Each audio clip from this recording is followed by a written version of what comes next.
Blood on the floor tiles is slippery, far more slippery than movies ever tell you. For 24-year-old Sophia Bennett, the smell of copper and antiseptic was just another Tuesday night in the ER until the double doors crashed open. A man was wheeled in, half dead, riddled with gunshot wounds that no street thug could have inflicted.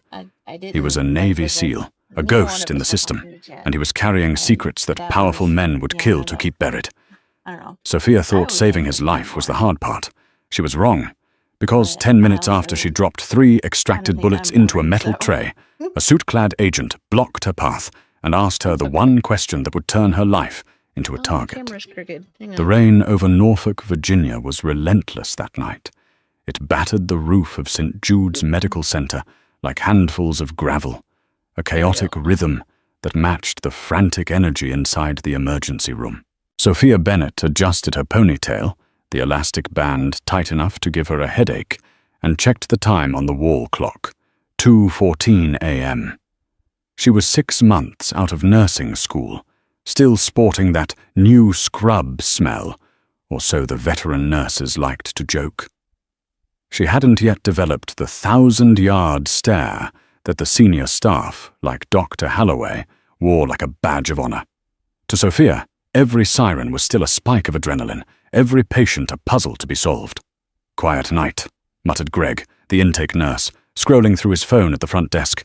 "Don't say the Q word," Sophia warned, leaning against the counter and sipping lukewarm coffee. "You know that summons the demons." As if on cue, the radio on the desk crackled to life. The dispatcher's voice was distorted, breathless. "Inbound trauma. ETA 2 minutes. Male approximate age 35. Multiple GSWs. BP is dropping fast. 80 over 50. He's unresponsive." GSWs, Greg sighed, sliding his phone into his pocket. "Gang violence again?" "Dispatcher didn't say," Sophia said, already moving. Her training kicked in, overriding the fatigue. "Trauma 4 is open. I'll prep the fluids." The next 2 minutes were a blur of preparation. Sophia spiked bags of saline and O-negative blood, laid out the trauma shears, and pulled on fresh gloves. The automatic doors hissed open, admitting a gust of wind and rain, followed by 2 paramedics pushing a gurney at a dead sprint. "What have we got?" Dr. Halloway barked, striding into the room. He was a short, wiry man who drank too much espresso and had hands steady as a rock. "John Doe," the lead paramedic shouted over the noise of the gurney's wheels. "Found him dumped near the docks. No ID, no wallet. Just 3 holes in his chest and abdomen." Sophia grabbed the side of the gurney to help steer it into the bay. As they transferred the man onto the hospital bed, her hand brushed his arm. It was rock hard, muscle dense as iron. This wasn't a junkie or a malnourished street kid. Even under the grime and blood, the man was built like a tank. "On 3, Halloway commanded. 1, 2, 3. They hefted him over. The man groaned, a low, guttural sound that vibrated in his chest. "Let's get these clothes off," Sophia said, grabbing the trauma shears. She began cutting through the thick, tactical fabric of his jacket. It wasn't denim or leather. It was ripstop, high-grade gear. Underneath, he wore a black tactical shirt that was soaked through with crimson. As she cut away the shirt, revealing the damage, the room went momentarily silent. There were 3 entrance wounds, 2 in the upper chest, 1 in the lower left abdomen. But they weren't the ragged, messy tears of a drive-by shooting. They were precise, tightly grouped. "Look at the spacing," Halloway muttered, snapping on his own gloves. "That's a double tap to the chest, 1 to the gut." Someone wanted this guy dead professionally. Sophia worked quickly, applying pressure pads to the wounds. "Doctor, look at his left shoulder." Guess what? There, obscured by mud and blood, was a tattoo. It was a trident, grasped by an eagle, anchoring a pistol. "A seal," Greg whispered from the doorway. "That's a Navy SEAL trident." What are we doing? Dr. Halloway's expression to darkened. that you are now "We treat him like anyone else. Sophia, get a line in. Greg, call the blood bank. We're going to need massive transfusion protocols. I don't care who he is. Right now, he's bleeding out. Sophia hunted for a vein in the crook of the man's elbow. His skin was pale, clammy with shock. As she slid the needle in and secured the tape, she noticed something else. His hands. They were calloused, scarred, the knuckles battered. But on the inside of his wrist, there was a series of numbers written in black, permanent marker. 449XC. It looked freshly written. BP is 70/40, Sophia called out, watching the monitor. He's crashing. We need to get those bullets out and stop the internal bleeding, Holloway said, grabbing a scalpel. No time for the OR upstairs. We're doing a thoracotomy right here. Sophia, suction! The next hour was a masterclass in controlled chaos. The room smelled of cauterized flesh and iron. Sophia moved instinctively, handing instruments, suctioning blood, and monitoring the vitals. They were fighting a war against gravity and blood loss within the confines of a 100-square-foot room. Holloway worked with grim determination. Got one, he grunted, using forceps to pull a deformed slug from the man's pectoral muscle. He dropped it into the metal kidney dish Sophia held out. Clink. And two, Holloway said moments later. Clink. The third one was deeper, lodged near the spleen. It took longer. The monitor wailed a warning rhythm as the patient's heart rate spiked, then faltered. Come on, soldier, Sophia whispered, her eyes glued to the man's face. He had a strong jaw, dark stubble, and a scar running through his left eyebrow. Stay with us. Got it, Holloway exhaled, pulling the third bullet free. It hit the metal tray with a heavy clang. Sophia glanced down at the tray. The 3 bullets sat in a pool of blood. She wasn't a ballistics expert, but she had seen enough gunshot victims in Norfolk. These didn't look like standard 9mm rounds. They were longer, heavier, and they had a strange silver tip. Stabilize him, Holloway ordered, stepping back and stripping off his bloody gown. Sophia, clean him up. I need to go document this. If he's military, we have to notify the base. Yes, doctor. The room cleared out, leaving Sophia alone with the unconscious seal and the rhythmic beeping of the monitor. The storm outside seemed to have quieted, or maybe the adrenaline in her ears was just fading. She began the process of cleaning the blood from his skin, wiping down his chest and arms with warm, soapy water. As she washed the ink off his wrist, the numbers 449XC didn't wash away. They were written in industrial marker. Suddenly the man's hand shot out. Sophia gasped, jumping back. His fingers clamped around her wrist with a crushing grip. His eyes flew open.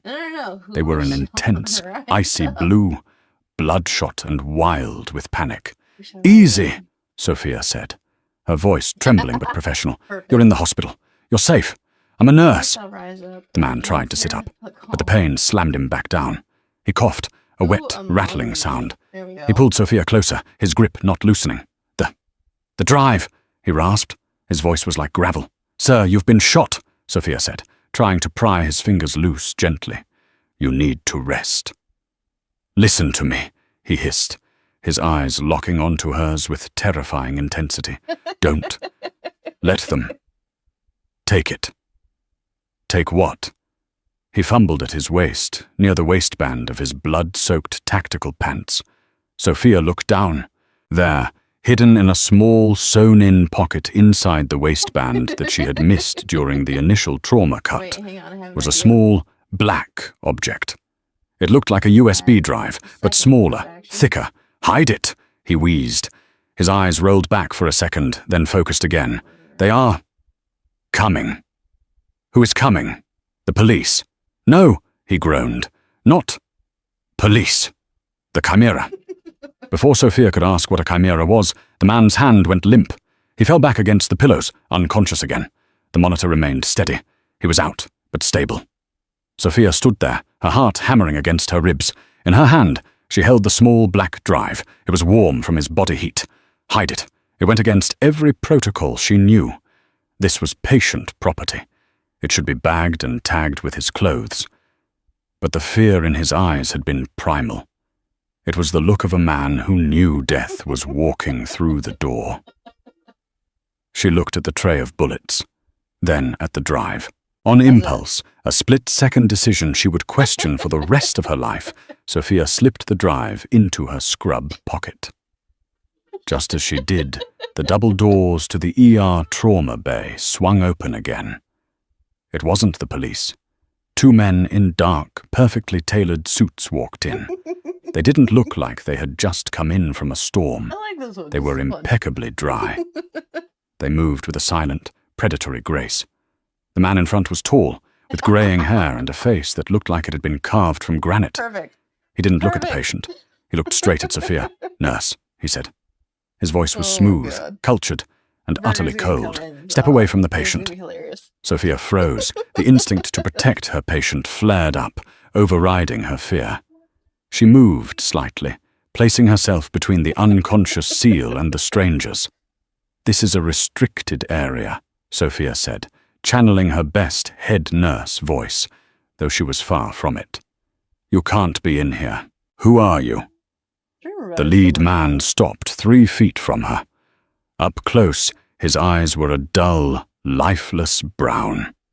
He reached into his jacket pocket. For a terrifying second, Sophia thought he was reaching for a gun. Instead, he produced a leather wallet and flipped it open. A gold badge gleamed under the fluorescent lights.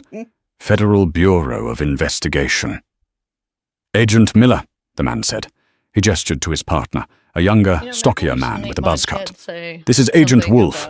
We are taking jurisdiction of this patient." "Jurisdiction?" Sophia frowned. "He's in critical condition. He just came out of a thoracotomy. He can't be moved." "We aren't moving him yet," Miller said, snapping the badge shut. "But we are securing the room. No one comes in or out without our authorization. That includes your doctors." "I have to check his vitals," Sophia insisted. "And Dr. Holloway needs to—" "Dr. Holloway has been informed," Miller cut her off. "This man is a fugitive, nurse." He glanced at her ID badge. "Nurse Bennett. He is a threat to national security." Hang on now. Sophia looked back at the man in the bed. Commander Jack Reynolds, if that was his name, looked about as threatening as a broken doll right now. "He's unconscious," Sophia said. "He's not a threat to anyone." No. Miller stepped closer, invading her personal space. He smelled of expensive cologne and stale tobacco. "You have no idea what that man is capable of. Now step aside." It's only fair. Sophia hesitated, then stepped back. She could feel the weight of the USB drive in her pocket. It felt like it was burning a hole through the fabric. "Hide it," the SEAL had said. "They are coming." Were these the they he warned her about? The FBI? If he was a fugitive, wouldn't the FBI be the good guys? But the SEAL's fear had felt genuine, and there was something off about Miller. He wasn't looking at the patient with concern, or even professional curiosity. He was looking at the room, scanning it. His eyes landed on the metal kidney dish. The 3 bullets. "Are these the rounds you extracted?" Miller asked, walking over to the tray. "Yes," Sophia said. Miller stared at the bullets for a long moment. He didn't touch them. He just stared. Then he looked at Wolf. "Bag them. Evidence." Wolf produced a plastic evidence bag and a pair of latex gloves from his pocket. He moved efficiently, scooping the bloody bullets into the bag. "Wait," Sophia said. "Pathology needs to log those. It's hospital protocol." Miller turned to her, a thin, patronizing smile playing on his lips. "Federal jurisdiction supersedes hospital protocol, Nurse Bennett. This is a matter of national security. These rounds are classified." "Classified bullets?" Sophia's mind raced. What kind of bullets were classified? "I need to finish charting," Sophia said, her voice shaking slightly. "I need to log the procedure." "Go ahead," Miller said, "but do not leave the floor. We might have questions." Sophia walked out of the trauma bay, her legs feeling like jelly. She went to the nurse's station. Greg was gone, likely dealing with another patient. The hallway was quieter now. She sat down at the computer, but she didn't type. She watched Trauma Bay 4 from the reflection in the glass monitor. Perfectly with the lights Inside, on. she saw Agent Wolf checking under the hospital bed. Then he checked the pile of clothes, the tactical gear Yes. Sophia had cut off. He went through every pocket. No. He patted down No, the no, no, jacket. no. Needs to be He dark. checked the Must boots. be dark. He turned to Miller and No shook light. his head. Miller said something, his face We tightening in don't anger. sleep in the light. He pointed at the patient. That's for crazy people. Wolf went to the bed and began patting down the unconscious Seal. He checked Actually, under the pillows. no, it's not He for checked the crazy people. That's mattress. for people who don't They want to weren't sleep. securing the patient. They were searching for something. The drive. Sophia's hand went to her pocket. How do you She sleep with gripped the lights on? small plastic device. Panic began to rise in her throat, cold and sharp. If they found it on her, she needed to stash This it. is insanity. She couldn't keep it on her person. If they searched her, she was done. Where is my mouse? She looked around. The break room was down the hall. The lockers? No, Anyways. too obvious. The bathroom? No, they might look there. Her eyes landed on the sharps container, mounted on the wall near the med cart. No, too dangerous to retrieve. Maybe think Then I'm she crazy. saw it. No, The potted correct. plant in the Wasn't corner of the crazy. waiting area, Swear a I'm fake crazy. ficus that had been there Usually since the worst thing that crazy 1990. people say. The soil was covered in dusty decorative moss. Sophia stood up, grabbing a clipboard to look busy. She walked towards the waiting area, trying to keep her pace casual. She passed the open door of the trauma bay. Miller was watching her. She could feel his eyes on her back. "Nurse Bennett?" Miller called out. Sophia froze. She turned slowly. "Yes, Agent?" Miller was standing in the doorway. He had taken off his jacket, revealing a shoulder holster. "A moment, please." He beckoned her back. Sophia swallowed hard. She walked back toward him, her heart thumping so loud she was sure he could hear it. "Yes?" "When you prepped the patient," Miller said, his voice dropping to a conversational volume that was somehow more terrifying than a shout. "Did he say anything to you?" "He was unconscious," Sophia lied. It came out easier than she expected. Before he went under, or perhaps when he first arrived. Did he regain consciousness at all? Sophia thought of the blue eyes, the desperate grip on her wrist. "Hide it." "No," Sophia said. "He's been out cold since he arrived. GCS of 3. Miller stared at her. He had the eyes of a shark, dead, unblinking. He was studying her face, looking for a micro-expression, a tick, a sign of deception. "That's strange," Miller said softly, because the paramedics said he was semi-conscious in the ambulance, mumbling. There we go. "He must have Oh, yeah, crashed fine. before he got Okay. through the doors," That's really Sophia said, keeping her face Interesting. neutral. "We had to intubate almost immediately." Miller held her gaze for another 5 seconds. It felt like 5 years. Finally, he nodded. "Very well. If he wakes up, you call me immediately. Do not speak to him. Do not let anyone else speak to him. Is that clear?" "Crystal," Sophia said. "Good." Miller turned back to the room. Sophia turned and walked away. She needed to get to the bathroom. She needed to vomit. She rounded the corner, out of sight of Trauma Bay 4. She ducked into the staff restroom and locked the door. No. She leaned against the sink, breathing We're heavily. not getting She splashed associated with cold Fox water on her face. News. She looked at and herself in the their mirror. What have you gotten absolute yourself idiocy. into, Sophia? She reached into her pocket and pulled out the drive. It was a matte black USB, They are but there was a just symbol etched onto the casing. Lord. A tiny silver go. chimera, a lion with a goat's That's head better. and a Okay. snake for a tail. She couldn't keep this. Much more liquid. She had to give it Nice. to someone. But who? Holloway? The police? If Miller was FBI, he was the police. Suddenly, a heavy pounding on the restroom door made her jump. "Nurse Bennett!" It was Miller's voice. "Open up!" Sophia's heart stopped. Had he seen her? Did he know? "Just a second," she called out, her voice cracking. She looked around frantically. There was nowhere to hide it. The toilet? No, it might float or clog. The trash? First place they'd look. She looked up. The drop ceiling. One of the tiles was slightly askew. She scrambled up onto the toilet seat. She was tall enough to reach. She pushed the tile up. It was dark and dusty up there.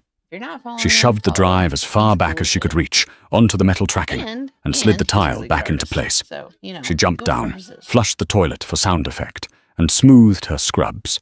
She unlocked the door. Miller was standing there, filling the frame. He looked past her, into the small bathroom. "You took a while," he said. "Nature calls," Sophia said, trying to be glib. Miller didn't smile. He stepped into the bathroom, forcing Sophia to back out into the hall. He looked in the trash can. He lifted the lid of the toilet tank. He turned back to her. "We need to ask you one more question, Sophia." He used her first name. It wasn't friendly. "What is it?" Sophia asked. Miller stepped out of the bathroom, closing the distance between them until she was backed against the wall. "The patient," Miller said. "He had a pocket inside his waistband. It was empty, but the stitching was stretched." He leaned in, his face inches from hers.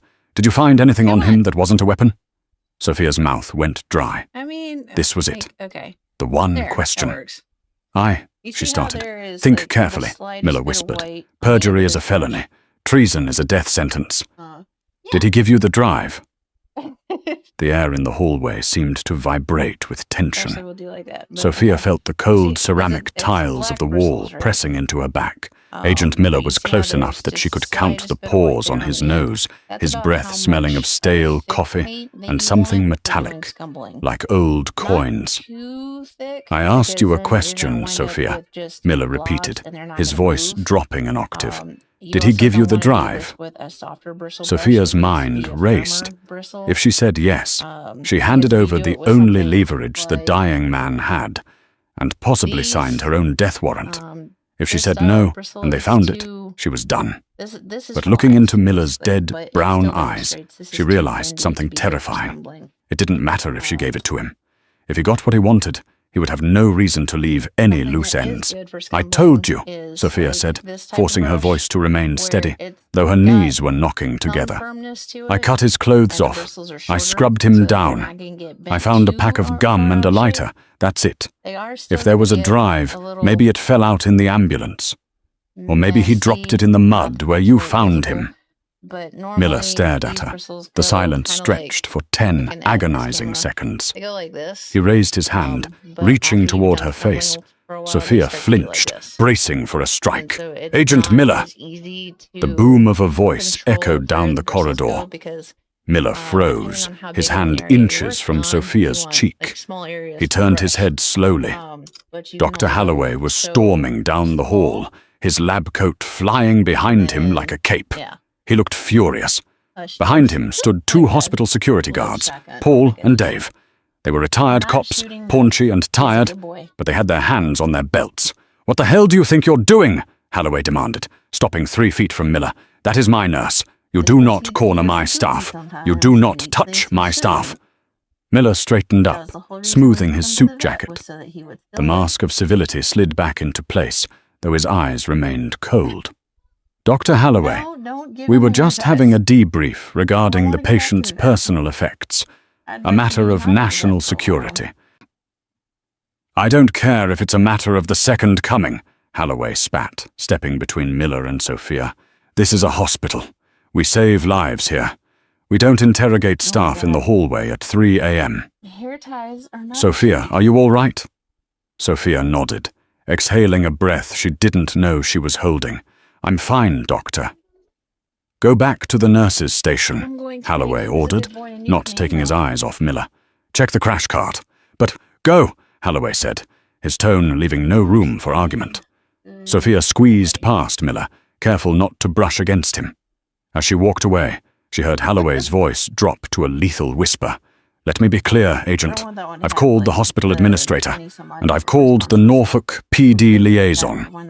If you disrupt my ER again, I will have you escorted out, federal badge or not."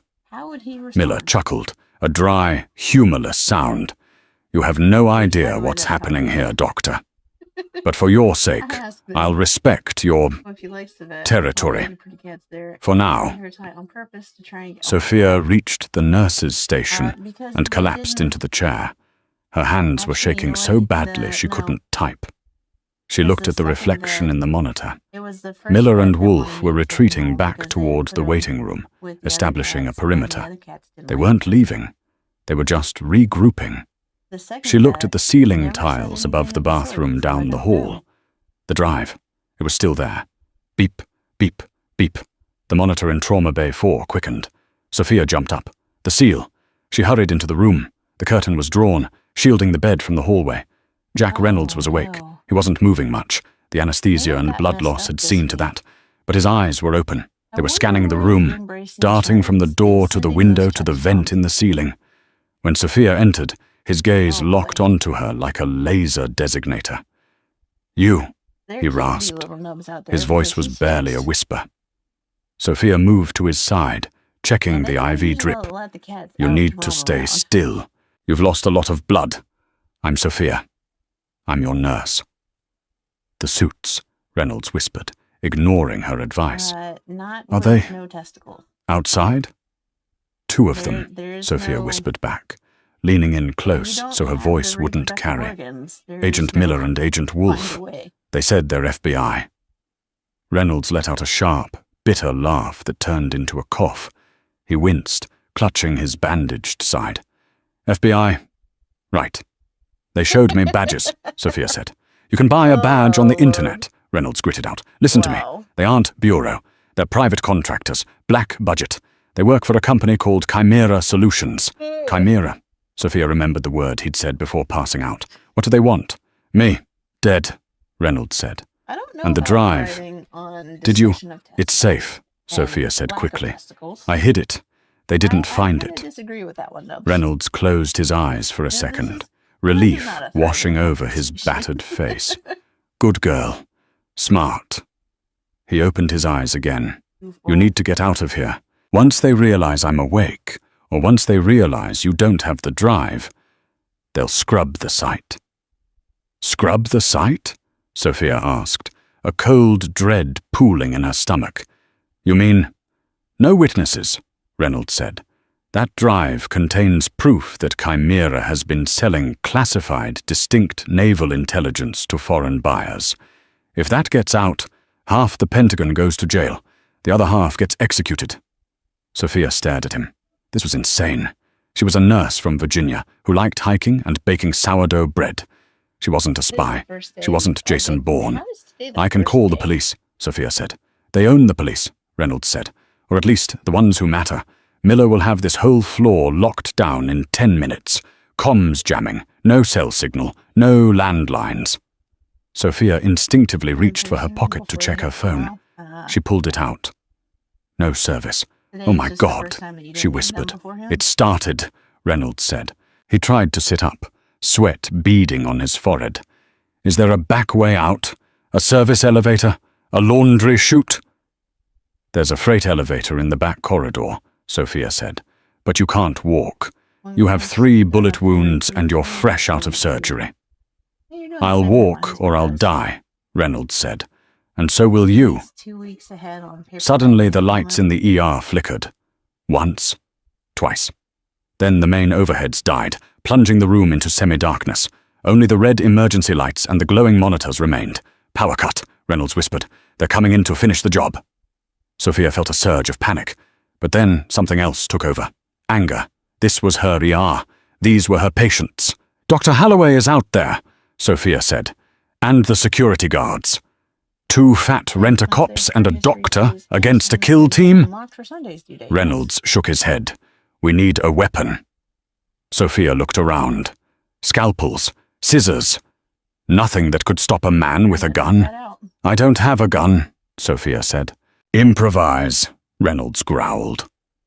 Sophia looked at the oxygen tank, then at the defibrillator. "Okay," she said, her voice trembling, but determined. "I have an idea, but I need to get you into a wheelchair." She unlocked the wheels of the bed. "This is going to hurt. I've had worse," Reynolds lied. As she helped him sit up, the double doors of the ER slammed open. Not the main doors, the side doors leading from the ambulance bay. Silenced gunshots. Thwip, thwip. Sophia froze. She heard a body hit the floor. "Move!" Reynolds hissed. Sophia grabbed a wheelchair from the corner, kicking the footrests down. She hooked her arms under Reynolds' armpits. He was heavy, dead weight, but adrenaline gave her strength she didn't know she possessed. She hauled him off the bed.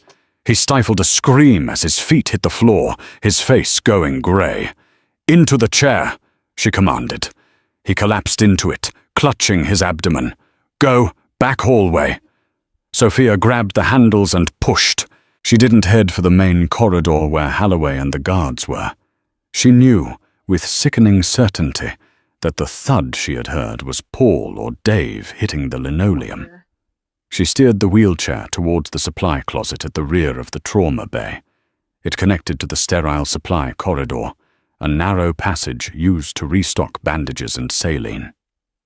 As she pushed through the swinging door, the ER behind them descended into chaos. She heard shouting, Dr. Holloway's voice, cut short by the sound of a taser crackling. "Don't stop," Reynolds grunted.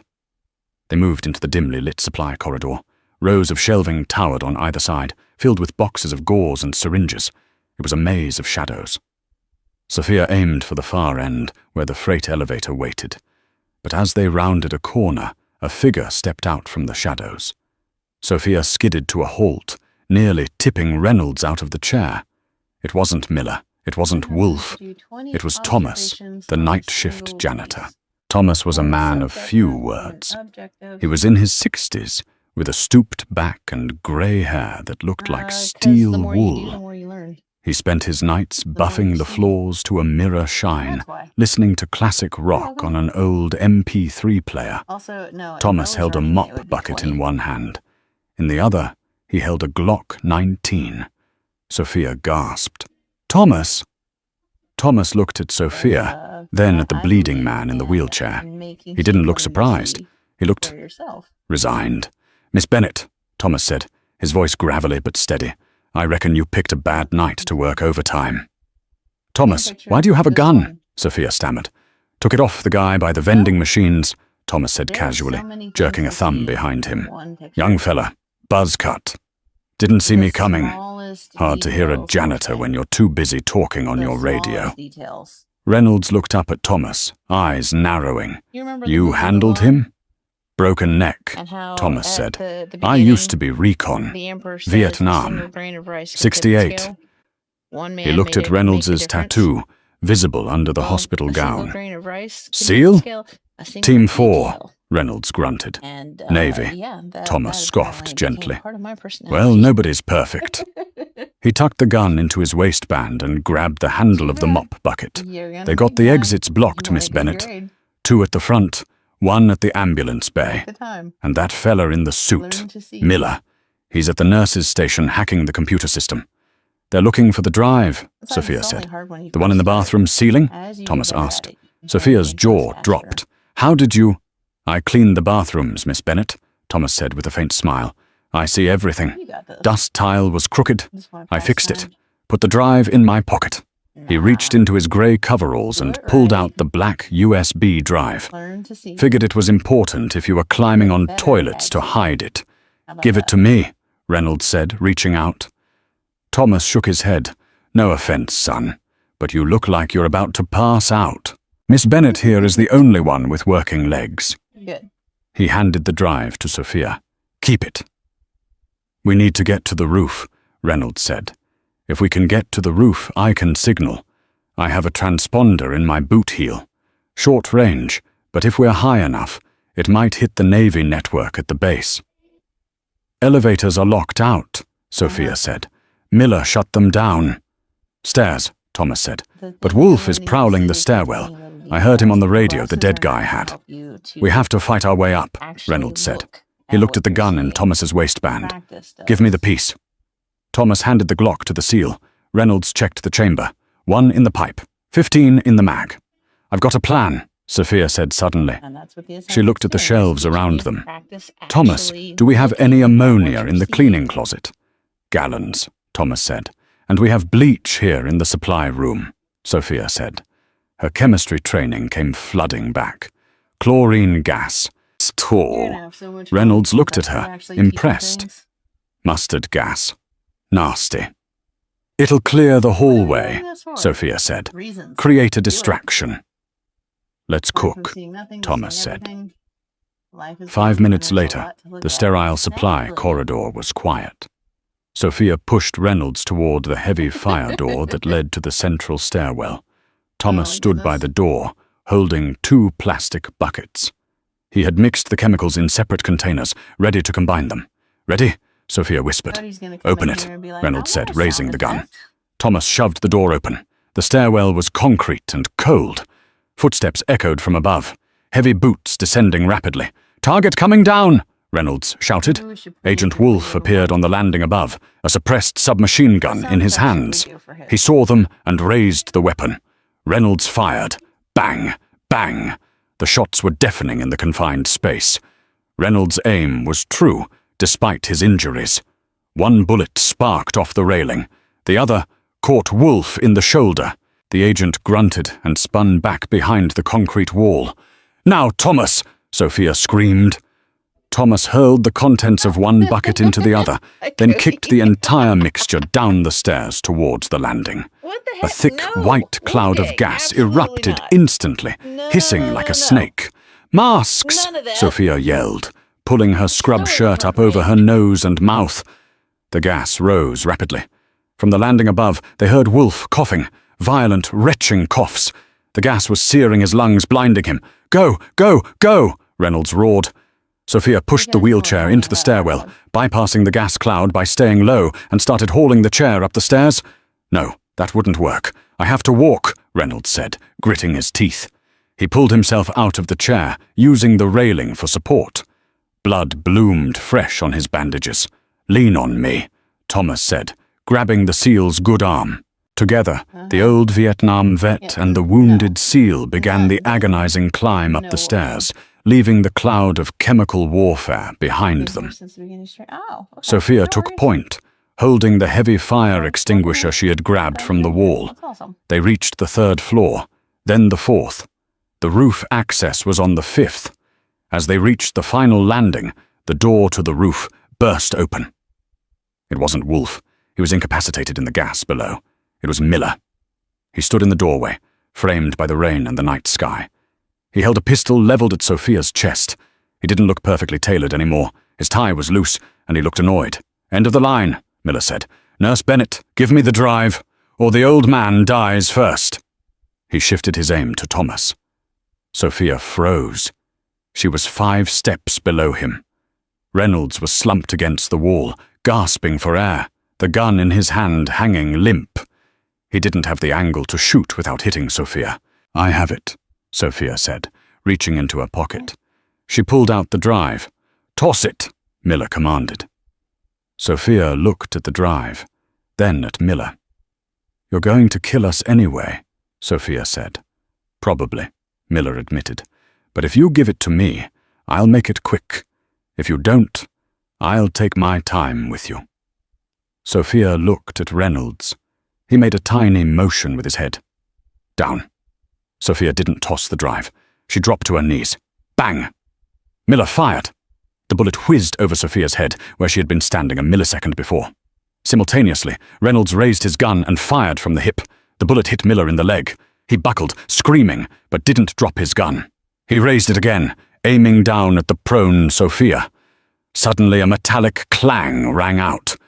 Miller's eyes bulged. He pitched forward, tumbling down the stairs, landing in a heap at Sophia's feet. Standing in the doorway to the roof, holding a massive pipe wrench dripping with rain, was a figure. It was Greg, the front desk nurse. He was soaking wet, shivering, and looked terrified. I came up for a smoke break on the roof," Wow. Greg stammered, looking at the unconscious Miller. "I heard shouting." Sophia looked at Greg, then at the pipe wrench, then at the unconscious federal agent. "Nice swing, Greg," she breathed. "I think I killed him," Greg squeaked. "He's breathing," Thomas said, checking Miller's pulse. "Tie him up. Use his tie." Reynolds coughed, spitting blood. "Transponder! Boot!" Sophia scrambled to Reynolds. She reached for his boot. She found the heel, twisted it as he instructed. A small red light began to blink. "Signal is out," Reynolds whispered. "Now, we wait." They sat there on the cold concrete of the stairwell, a rookie nurse, a dying SEAL, a Vietnam vet janitor, and a terrified receptionist, listening to the rain. But the night wasn't over. Miller's radio, clipped to his belt, crackled to life. "Miller, this is command. Cleaning crew is 2 minutes out. ETA to scrub, 2 minutes. Leave no survivors." Sophia looked at Reynolds. "Cleaning crew?" Reynolds's face was grim. That wasn't the backup. That was the exterminators. "We have 2 minutes before a helicopter blows this roof off." Sophia stood up. She looked at her motley crew. "We aren't waiting," Sophia said. "We're fighting." The rain on the roof of St. Jude's Medical Center was no longer just rain. It was a deluge, a curtain of water that turned the world into a grey, shimmering blur. The wind howled around the HVAC units and the concrete housing of the stairwell access door. Sophia burst onto the roof first, staying low. The rooftop helipad, usually reserved for medevac choppers, was empty, a black circle painted with a white H, glistening in the downpour. "Move! Away from the door!" Reynolds shouted from behind her, his voice weak but commanding. Thomas and Greg hauled the SEAL out into the storm. Reynolds was fading fast. The adrenaline that had carried him up 5 flights of stairs was burning off, leaving behind the cold reality of hypovolemic shock. His skin was the color of old parchment. "Where do we go?" Greg screamed over the wind. He was still clutching the pipe wrench, his knuckles white. "Behind the chillers!" Thomas pointed to a row of massive industrial air conditioning units about 30 yards away. "Solid steel. It'll stop bullets." They scrambled across the slippery gravel roof. Sophia slipped, scraping her knee, but scrambled back up. They threw themselves behind the metal housing of the AC units just as the sound arrived. It wasn't the rhythmic whop whop whop of a news chopper or a medevac. It was a low, mechanical growl that vibrated in their teeth. A helicopter rose from the edge of the building like a dark leviathan. It was matte black, no lights, no markings, a ghostly silhouette against the stormy sky. It was an MH-6 Little Bird, modified for urban warfare. On the side, mounted on a rail, a minigun spun up with a high-pitched whine. "Get down!" Reynolds roared, tackling Sophia into the gravel. "Brat!" The sound was like a canvas ripping. A stream of tracers tore through the night, chewing up the concrete lip of the roof and shredding the stairwell door they had just exited. Chunks of cement and metal sprayed everywhere. "They aren't landing!" Sophia screamed, covering her head. "They're strafing us! They want to bury us under the rubble," Reynolds gasped, checking his stolen Glock. "I can't hit a pilot from here with a handgun. Not in this wind." The helicopter banked, circling for another pass. The downdraft kicked up a blinding spray of water. "We need to bring it down," Thomas said, his face grim. He looked at the massive AC unit they were hiding behind. "Miss Bennett, these units, they run on high-voltage circuits, right?" "Yes," Sophia nodded. 480 volts. "And they have those big condenser fans on top," Thomas said, pointing to the spinning blades above them. "So?" Greg asked, shivering. "So," Thomas said, pulling a heavy coil of copper wire from his tool belt, something he apparently carried everywhere. "If we can snag the rotor, or blind the pilot." "I have a better idea," Sophia said, her eyes scanning the roof. "The oxygen main." She pointed to a cluster of pipes running along the parapet wall, painted bright green, the hospital's central oxygen supply. One of the relief valves was right next to the helipad. "If we rupture that valve when the chopper is over it..." Sophia trailed off. "Oxygen doesn't burn, Sophia," Greg argued. "It just accelerates combustion." "Exactly," Sophia said. She looked at Reynolds. "You have a gun. The chopper has hot exhaust. If we flood the air intake with pure oxygen..." "Engine runaway," Reynolds finished her thought, a savage grin appearing on his bloody face. "Or a compressor stall. It'll drop like a stone." "He's coming around!" Thomas shouted. The little bird was leveling out, nose dipping for a kill run. The pilot was lining them up. Greg, Thomas, draw his fire, Reynolds ordered. Keep him focused on the left. You want me to what? Greg squeaked. Just wave your arms and look like a target, Thomas yelled, grabbing Greg by the collar and dragging him towards the far end of the AC unit. Thomas pulled a road flare from his pocket, something he kept for checking dark vents, and lit it. The red magnesium light hissed into life, blindingly bright in the gloom. He threw it onto the open roof, away from their cover. The helicopter pilot took the bait. The nose of the chopper swung towards the flare. Now, Reynolds yelled. Sophia, which pipe? The green one with the red wheel. The valve, Sophia pointed. It was 20 feet away, exposed. Reynolds raised the Glock. His hands were shaking. He braced his wrist on the AC unit. He took a breath, held it, and squeezed the trigger. Bang! Miss. Sparks flew off the concrete. Steady, Reynolds whispered to himself.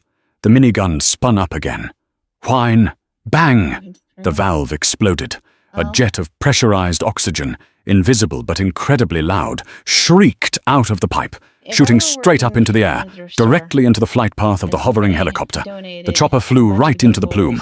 The engine intake sucked in the pure oxygen. The reaction was instantaneous. The turbine engine, designed for a specific fuel-to-air ratio, suddenly burned white-hot. A massive boom echoed as the engine backfired violently. Flames shot out of the exhaust ports 10 feet long. The rotor RPM spiked uncontrollably, then stalled. The sound of the engine turned into a grinding shriek of tearing metal. The helicopter lurched sideways, losing lift. The tail rotor clipped the edge of the parapet wall. Crunch! The machine spun wildly, crashing down onto the helipad. It didn't explode in a movie fireball, but it hit with the force of a car crash, the rotors shattering and sending deadly shrapnel flying in every direction. The fuselage groaned and tipped onto its side, sliding towards the edge of the roof. It teetered there for a second, then stopped, caught on the safety netting. Silence returned to the roof, save for the rain and the hissing of the broken oxygen pipe. Did we get them? Greg asked, peeking over the top of the AC unit. Check fire, Reynolds rasped. Stay down. The side door of the wrecked helicopter kicked open. A man in black tactical gear crawled out. He was dazed, bleeding from a head wound, but he still held a carbine rifle. He looked up and saw them. He raised the rifle. Reynolds tried to lift his gun, but his strength was gone. The gun slipped from his fingers. Sophia, run! The man on the wreckage leveled his rifle at Sophia. Then a red dot appeared on the man's chest, then another on his head. Then a dozen red laser dots danced across the wreckage of the helicopter and the man's tactical vest. A voice, amplified by a loudspeaker, boomed from the sky above, cutting through the storm. United States Navy, drop the weapon. Drop it now.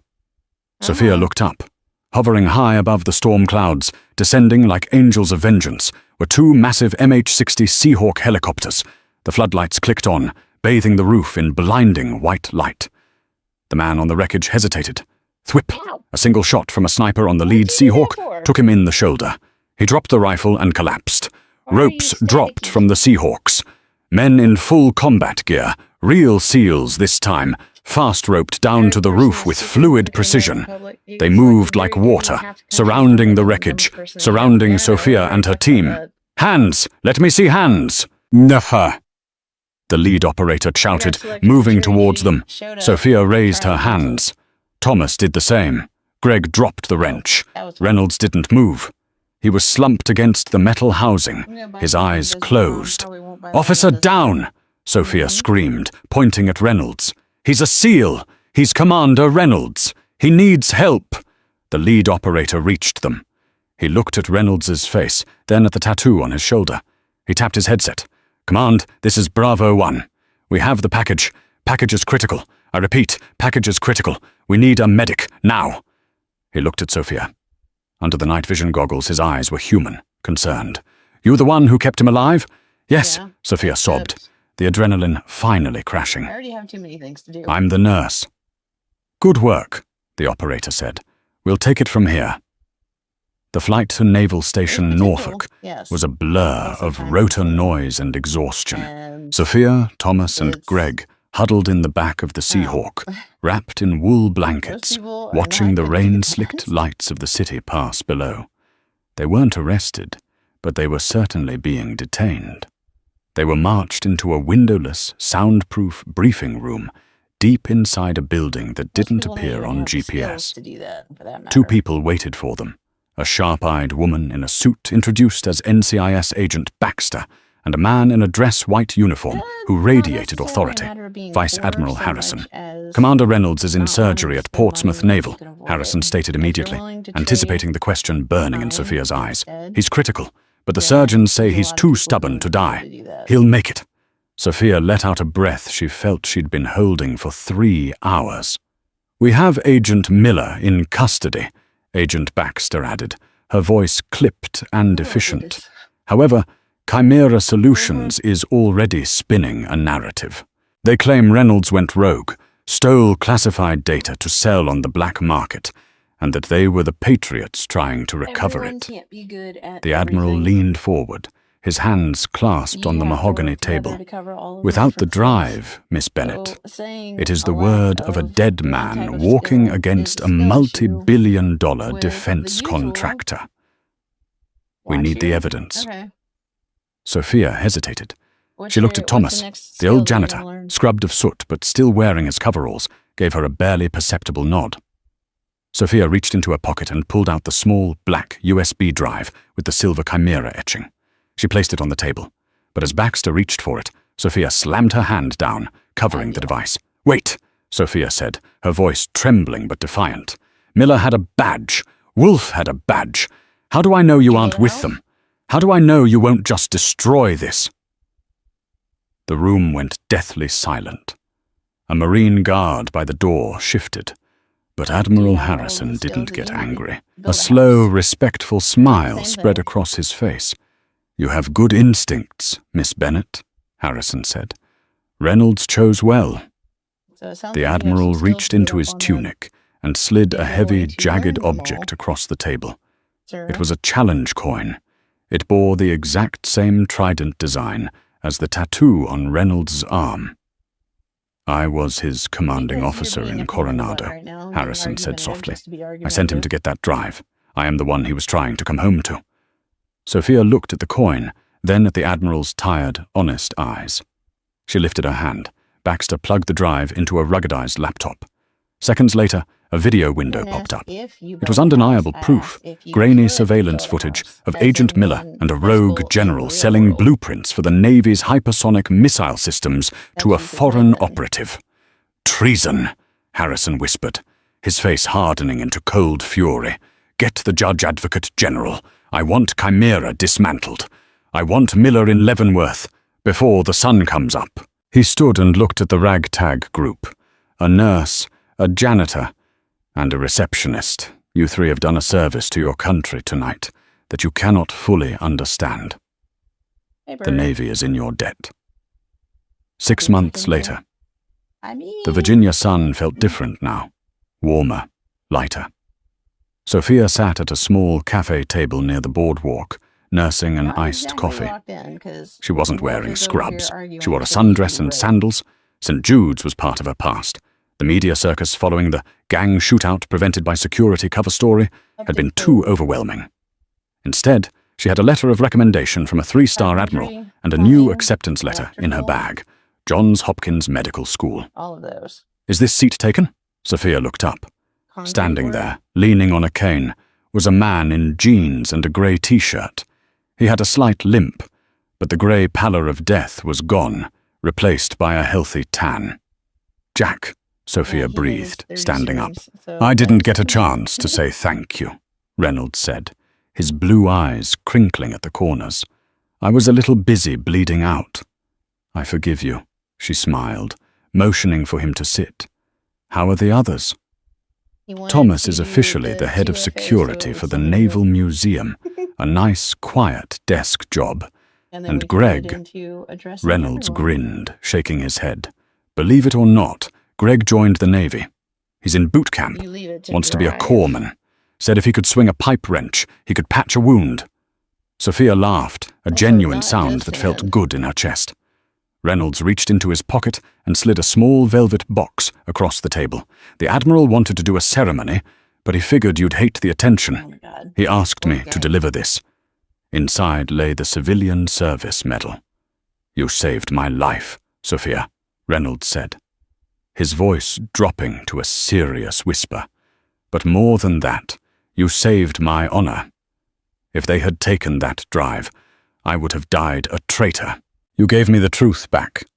I just did my Plumbing job, is not Sophia said. soldering. I'm a nurse. We save people. You're more than a Solder nurse, snaps Reynolds with the said, least amount of looking out pressure. at the ocean. You stood your ground when the world was falling Won't apart. collapse for 5 You're a years. warrior. And yeah, that's 100%. They sat there for a long time, but watching the waves roll in. The nightmare was over. welding, The bad welding, guys were yes. in prison. Soldering, no. The rain had stopped. And for the first time in a long time, Sophia Bennett didn't feel like a rookie. She Tell felt me like she about was it. exactly where she was meant to be. Sophia Bennett's story is a terrifying reminder that heroism isn't just about strength or training. It's about making the right choice when the world is falling apart around you. She stood between a dying man and a corrupt system, armed with nothing but a wheelchair and her conscience. The one question the FBI asked her was meant to end her life. Instead, it started a new one. If this story had you on the edge of your seat, They do please use hit that soldering. like button. It really helps the channel grow. Subscribe and turn on notifications I so thought you it was never good. miss a true story of survival. And tell me in the I comments, have done if you were soldering in and that Sophia's shit shoes, breaks. would you have handed over the drive? Stay safe, and I'll see you in the next video.